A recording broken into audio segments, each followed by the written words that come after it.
He walked into class expecting a normal day.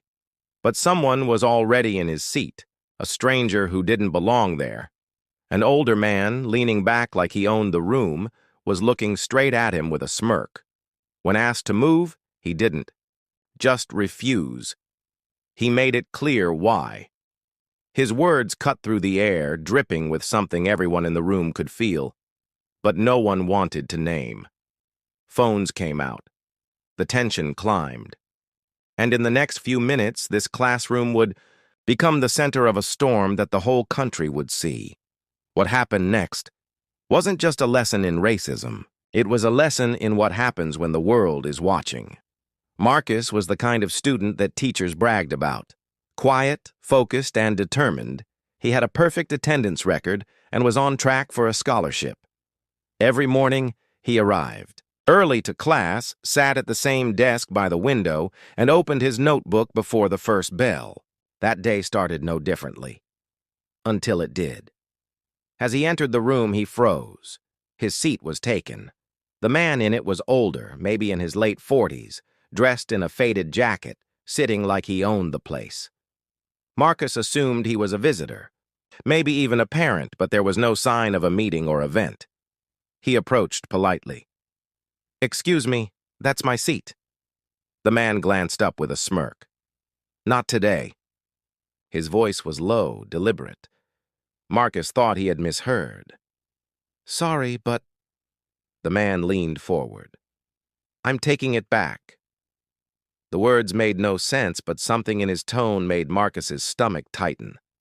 Students around them exchanged glances, whispering. The teacher wasn't in the room yet. The air felt heavier. Marcus didn't know it yet, but this moment was about to set off a chain of events that would change the rest of his school year, and maybe his life. The teacher walked in, her eyes narrowing as she spotted the man. "Sir, this is a classroom. You need to leave." He didn't move. "I'm making a point," he said, voice raised just enough for everyone to hear.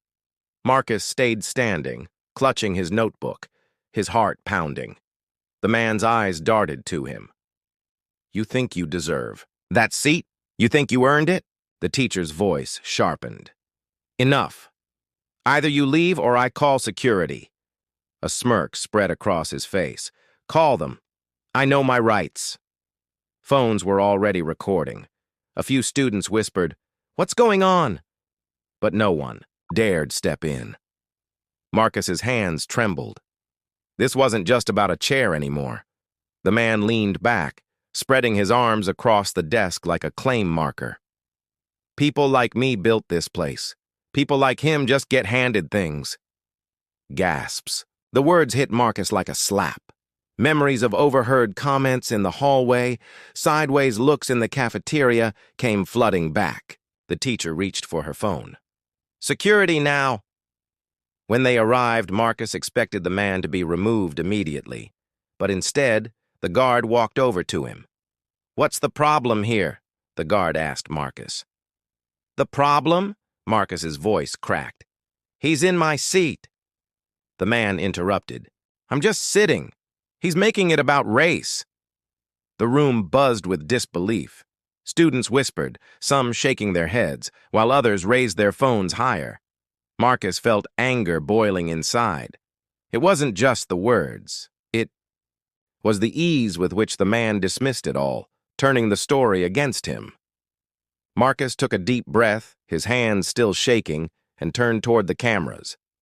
"This is what happens," he said, his voice growing steadier, "when someone thinks they can take something from you just because they can.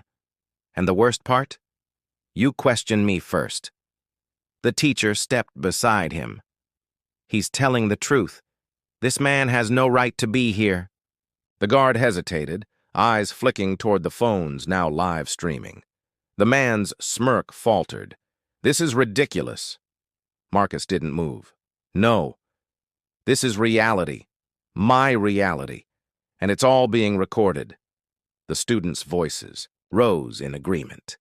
The guard finally stepped toward the man. "Sir, you need to leave. Now."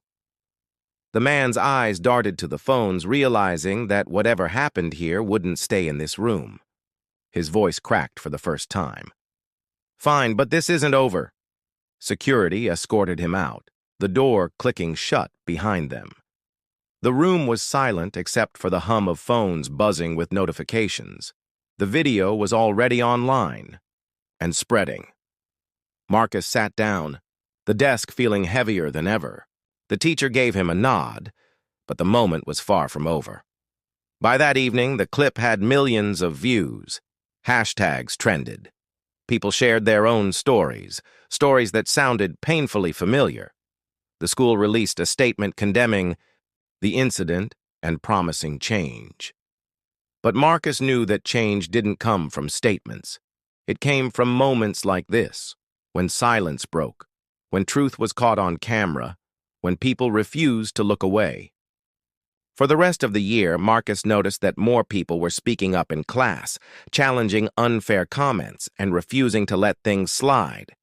And every time he sat at his desk, he thought about that day. Not with fear, but with a reminder. Racism hides in plain sight. But once the world is watching, it can't hide forever.